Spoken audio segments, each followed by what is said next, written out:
ఏరా ఎందుకు రాయను కొడతా ఆ జోన్ ఎట్ట కొట్టాడు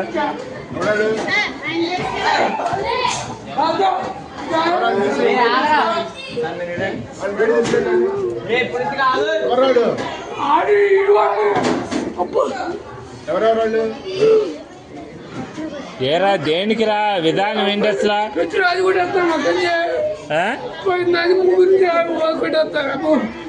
తెలియదు అడు కొడతాడు కొడు పంపిస్తాను రే ఎందుకు రా విధానం అట్లా కాదు అసలు తప్పు కదా మాస్టర్ అన్నట్టు ఇది ఏదైనా ఉంటే టీచర్తో చెప్పాలి కానీ కొట్టుకోవటం ఎందుకురా అసలు తప్పు కదరా అది.